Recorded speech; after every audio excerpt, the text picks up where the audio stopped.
Dear friends, you've already heard this subject discussed by me some 6 months ago, just before Pesach, Passover, Shabbos Hagadol, the Shabbos before Pesach.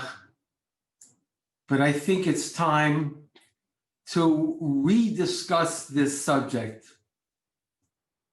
It's almost 11 months now since we first heard of COVID-19, Corona. We don't know too much more than we did at the beginning, but one thing we do know is it's not going away so fast. As Rabbi Yitzchak Berkovitz wrote about 6 months ago, quote, "Nobody in this world knows if, when, and how this pandemic is going to end." Note the word if. That's a big word, if. Corona's not going away so fast. Corona's not here so we can blame others. Corona's message is the same message as the plagues in biblical Egypt. And that message is, children of Israel, let go of the foreign culture in which you are drowning. In this week's Parsha, Parsha's Noach, a flood is unleashed upon the world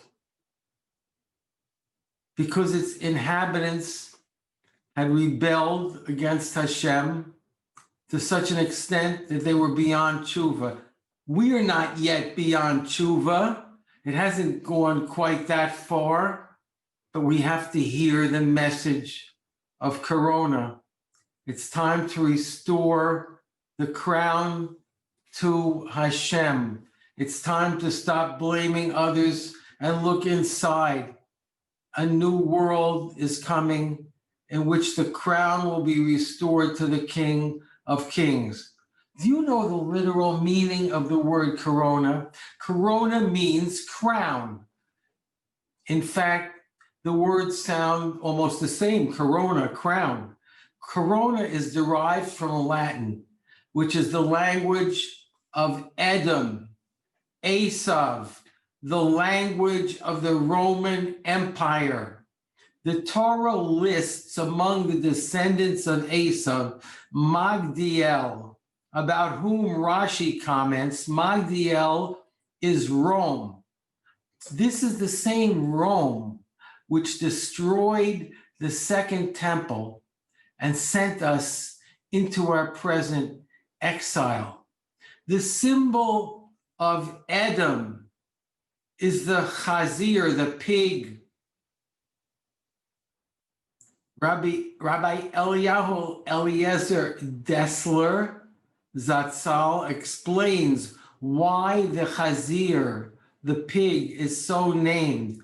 And this, my friends, is breathtaking. The word chazir is related to chazara, to return, to bring back. Rabbi Dessler explains that Gullus Edom, our present exile, will end by restoring the crown to its owner, the King of the universe. The children of Israel are constantly recalling the exodus from Egypt. Every day we mention Yetzias Mitzrayim in the Shema. And we can't begin Shabbos without mentioning Yetzias Mitzrayim. Why is Yetzias Mitzrayim, the exodus from Egypt, so fundamental? My friends, the exodus is going to be repeated at the end of history. Rabbi Elchanan Wasserman said about the Chavetz, and the words of the Chavetz Chaim, several times I heard from the holy Chavetz Chaim that we can learn about the end of our exile from what happened at the end of our exile in Egypt. We have to understand what is happening in our own days. In ancient Egypt, Hashem overturned an entire civilization to free Am Yisrael, us, the Jewish people, from enslavement to a corrupt and idolatrous culture. The plagues came to free us, not to enslave us. The same thing will happen at the end of history. And I'm quoting now from Ovadia the prophet. Is there any doubt that on that day I will cause the wise men of Edom to be lost, and discernment from the mountain of Esav, your mighty ones? The prophet is talking to Esav. Your mighty ones to the south will be smashed, so that every man from Esav's mountain will be cut down through the slaughter. For your violence to your brother Jacob, shame will cover you, and you'll be cut down forever. The day of Hashem upon all the nations is near. For you have drunk on my holy mountain. So shall all the nations always drink. They shall drink and swallow and become as if they had never had been. The house of Jacob will be as fire, and the house of Yosef a flame, and the house of Esav like straw. They will kindle among them and consume them, for Hashem has spoken.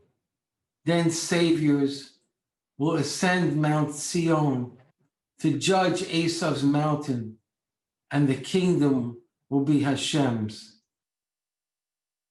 We were freed from ancient Egypt and will be freed from our current bondage. The entire world is shaking, my friends. May we soon see the day when the crown is restored to the king.